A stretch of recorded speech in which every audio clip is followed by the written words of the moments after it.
Welcome to the video assignment on the Constitution. This is for History 1301, Birth of a Nation, Module 2.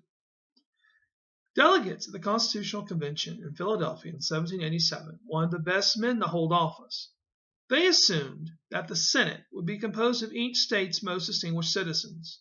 Imagine, if you will, a Senate composed of Bill Gates, Warren Buffett, and H. Ross Perot. Then the delegates purposely made the House of Representatives small, only 65 members representing 13 states, on the assumption that only prominent officials could win district elections in large districts. Now keep in mind, only the elite voted this time. The Constitution doesn't set property or religious qualifications for voting, but allows each state to determine voting qualifications. And in 1787, most of the 13 states required some form of wealth or some form of landholding to vote. As a consequence of the Constitution not setting voting qualifications has become a controversial issue and a major part of the social movements in the United States in the 19th and 20th centuries, as various groups have sought to earn the right to vote. And most recently, just think of Texas's recent voter ID law. In 1787, the only persons directly elected to the federal government were members of the House of Representatives, who were elected every 2 years. Everyone else was elected indirectly. The members of the Senate were elected by state legislatures, and most senators stayed in their seats only as long as they voted according to their state legislature's wishes. The members of the Supreme Court were appointed by the President and approved by the Senate. And once approved, Supreme Court justices serve until they quit, die, or are convicted. The President is also elected indirectly. He is chosen by either members of the Electoral College or by members of the House of Representatives if no one candidate receives a majority in the Electoral College. The Electoral College is a system to elect the President, and boy is it confusing. It would have been a lot simpler just to decide the president on the basis of a majority vote. But in 1787, the delegates don't trust ordinary voters like you and me to be able to choose a president or a vice president. They only trusted themselves. The size of the Electoral College is determined by combining the size of the House of Representatives to the size of the size of the Senate. Thus, the first Electoral College in 1788 contained 81 electors. By contrast, the latest Electoral College in 2012 contained 535 members, as will the Electoral College later this year in 2016. The electors themselves could be elected either by the state legislature or through popular vote. Again, the assumption here is that the elite, as members of the Electoral College, would choose the head of state, not ordinary people. Each elector cast 2 votes for president in 1787. The first place winner became president, while the second place finisher became vice president. Now, this stipulation is not in place, thank goodness, because if it were, it would have been entirely possible that we would now have a Vice President Romney instead of a Vice President Biden, and we'd have a divided White House with a Democrat president and a Republican vice president.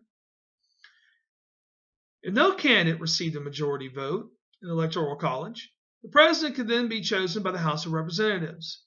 In this case, each state delegation would have 1 vote and would cast it for one of the top 3 finishers in the Electoral College.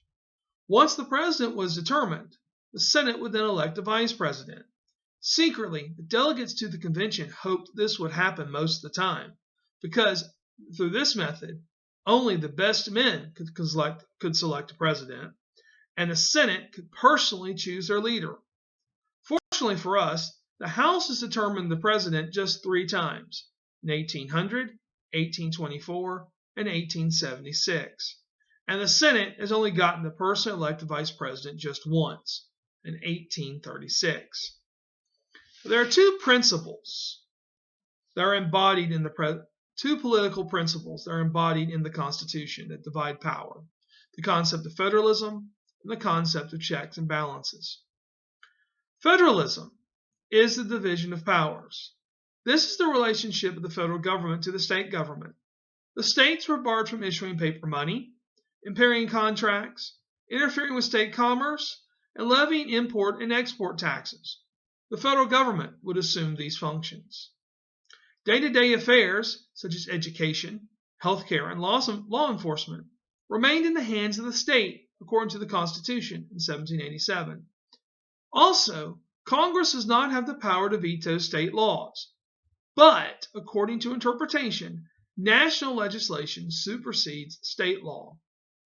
At the time, this fact that Congress could not veto state laws really distressed James Madison, for he really wanted Congress to have the power to do this. Madison believed that the ability to veto state law was essential to create a stable nation-state. Yet Madison knew that this power violated the spirit of 1776. It violated what they'd fought the American Revolution for. Thus, by the end of the convention, Madison himself had embraced the vagueness of the Constitution in this matter, according to historian Joseph Ellis. The concept of checks and balances refers to the relationship between the three branches of government. The Constitution charged each branch with different functions. First, the Constitution charged the President with the task of enforcing the law and commanding the military. This is why it may seem that the President is above the law.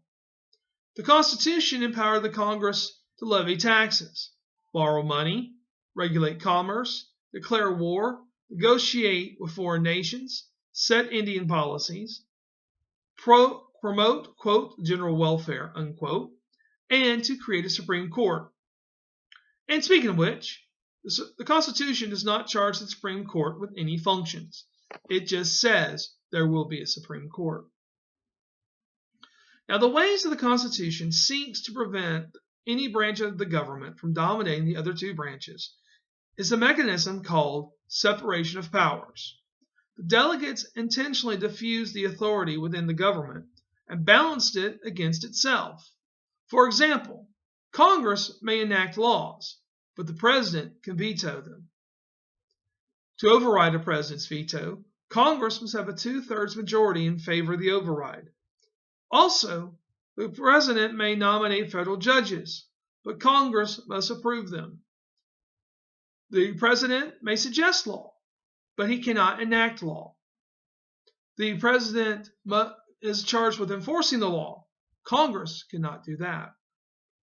And again, the Constitution tells the Supreme Court nothing.